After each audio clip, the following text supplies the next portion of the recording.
To address the Maytag Dishwasher F6E4 error code, it's essential to understand what this code signifies.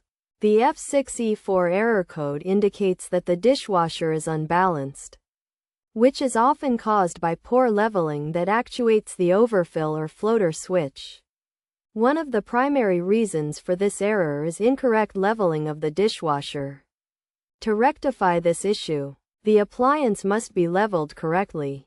This can be achieved by sliding the dishwasher into its cabinet slot and aligning its closed front door with the adjacent cabinets, using a wood plank if necessary to ensure perfect alignment.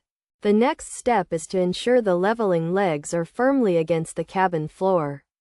Then replace the spirit level against the appliance's closed front panel and adjust the leveling legs accordingly, using a 3.16 inches ratchet and socket or an adjustable wrench, until the appliance is plumb. The level readings should be checked and the legs adjusted as needed.